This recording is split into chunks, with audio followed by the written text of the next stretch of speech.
রে তুই যাস না এখনো? হ্যাঁ, তুই না কইস যে তুই যাবি গা, ডিভোর্স দিবি আমারে।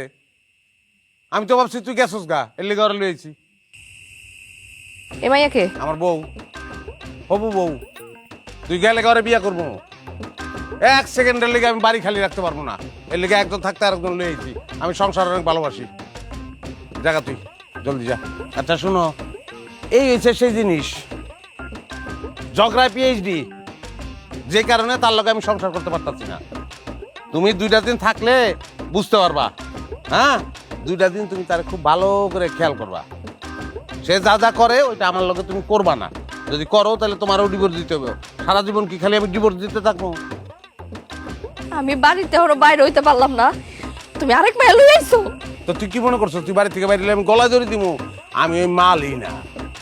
আচ্ছা শোনো, তুই আসস, ভালো হয়েছে, আমার খুব উপকার হইব। তুমি এই 2টা দিন তারে ভালো করে খেয়াল করো, আমি খেয়াল করতে পারবো। ভাই 2টা দিন পরে কিন্তু চলে যাচ্ছি। কামটা তুমি করতে পারলা? তুমি খালি আমার উপরে উপরে ঝগড়াটাই দেখছো। আমি যে ভিতরে তোমার এত ভালোবাসি এটা তোমার চোখে পড়ে নাই।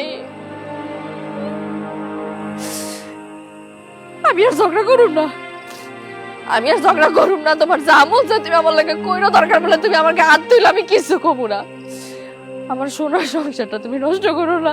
আমি কোনো কাছে যাবো না, আমি তোমার পায়ে ধরে। এগুলি করবি না, পায়ে ধরার কোনো দরকার নেই। আচ্ছা ঠিক আছে, ও যাইব না বাড়ির থেকে। বাড়িতে যাইবো না মানে? যাইব না মানে যাইব না, 2 দিন বেড়াইব। চিনস নাই ওরে? না তো। ও যখন ছোট আসছিল তখন এই বাড়িতে বেড়াইতে এসেছিল, মাম তো ওই ডালিয়া।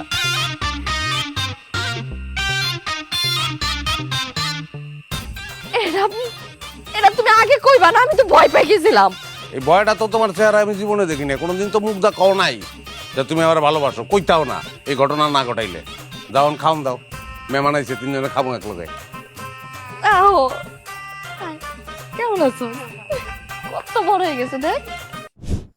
আমগুলোকে বুঝতে হইলে আবার জন্ম নিতে হইব। পারলে তোরা আয় আমগো বাড়িতে, দেখি কত পারো। আমার স্বামীর সাথে কেউ উল্টাপাল্টা কিছু বললে আমার বউ তার মাথা ফাটায় দিবে, আবার আমার বউর সঙ্গে কেউ উল্টাপাল্টা কিছু করলে আমার স্বামী তার মাথা ফাটাই দেবে। আগে আমরা দুজনের সঙ্গে ঝগড়া করে মাথা ফাটাইতাম। এখন থেকে আমরা 2জন মিলে পাড়া প্রতিবেশী সবার মাথা ফাটাবো। ধন্যবাদ।